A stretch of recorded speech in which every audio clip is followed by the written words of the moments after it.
নারী গণনার কাজ আমাদের রাজ্য পশ্চিমবঙ্গেও শুরু হয়ে গেছে। তথ্য সংগ্রহকারীরা প্রত্যেক গ্রাম এবং শহরের প্রতিটি বাড়ি, বাণিজ্যিক সংস্থা এবং প্রতিষ্ঠানে গিয়ে গৃহপালিত প্রাণী সম্বন্ধীয় প্রয়োজনীয় তথ্য সংগ্রহ করবেন। আপনার দেওয়া তথ্য জাতীয় অর্থনৈতিক অগ্রগতিতে সাহায্য করবে। পশ্চিমবঙ্গ সরকারের প্রাণী সম্পদ বিকাশ বিভাগ এই বিষয়ে আমার পূর্ণ সহযোগিতা কামনা করে।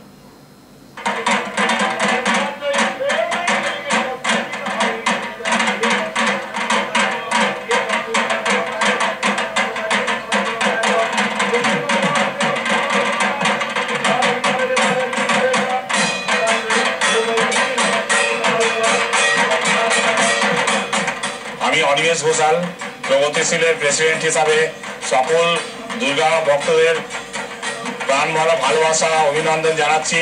শারদীয়ার আমাদের এবার 13 বছরে পা দিলাম। এই 13 বছরের মধ্যে আমাদের সাথে অনেক জনগণ একসাথে জুটেছে। আমরা একটা ফ্যামিলির মতো এখানে থাকি, সবাই পুজো 4 দিন ধরে এনজয় করি। এবারে আমাদের মেন থিম হচ্ছে চন্দননগরের লাইটিং এবং বাংলার প্যান্ডেল, প্লাস আমাদের 15 জন ঢাকি।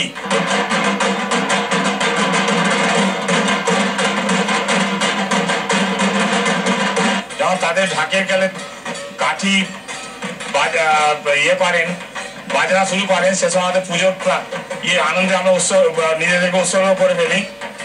আমরা অনেক আনন্দ করি। 4 দিন ধরে আমাদের এখানে ভোগ হয়, প্রায় 5000 লোক খায় আমাদের এখানে। আর আমাদের মূর্তিকার বিমল পাল, সে খালি বম্বে ফেমাস নয়, সে পুরো ইন্ডিয়া ফেমাস একজন মূর্তিকার। তিনি আমাদের মূর্তি বানান। আর এখানে এবারে চন্দননগরে যে লাইটিং করেছে বিশু বলে ছেলেটি, সে খুব ভালোভাবে আমাদের লাইটিংয়ের কাজ করেছেন।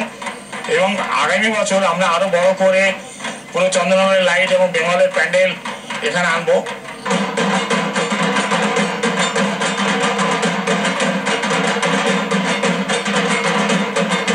আর এখানে মহিলাদের একটা প্রাধান্য বেশি। আমাদের মহিলারা আমাদের মেন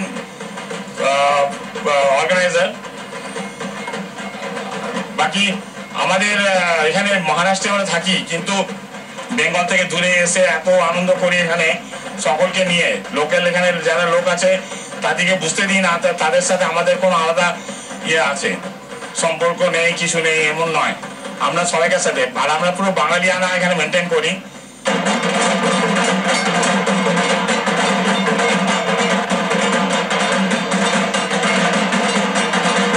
প্রগতিশীলের পক্ষ থেকে আমার সমস্ত ভাই বোনদের পক্ষ থেকে জানাই শারদীয়ার অভিনন্দন, শুভেচ্ছা। দুর্গোৎসব, শারদীয়া উৎসব মানেই দুর্গোৎসব। এই দুর্গোৎসবকে কেন্দ্র করে আমাদের এই কদিন চলে মহা উৎসব, আনন্দ, অনেক কিছু। আর আমাদের এইবারের মাতৃমূর্তিকে যে কনসেপ্ট দেওয়া হয়েছে তা মায়ের কাত্যায়নী রূপেই, এই কনসেপ্টের ওপরে মায়ের মূর্তি নির্মিত হয়েছে। আর প্যান্ডেলের একটু অভিনবত্ব আনা হয়েছে, সঙ্গে রয়েছে আমাদের বাংলার ঢাকিদের অনবদ্য তাল। আর আমাদের যে এত কিছু আয়োজন, তার থেকে কিছু সামান্য কিছু নিয়ে আমরা কিছু সামাজিক কাজকর্ম করে থাকি। আশা করছি ভবিষ্যতে হয়তো আরো অনেক কিছু মানুষের জন্য করব। মায়ের বরাভয় পেলে সকল আরতি আকুলতা নিয়ে আমরা সবার জন্য কিছু করে নিজেদের প্রগতিশীলের পক্ষ থেকে কিছু নিবেদন করে থাকি।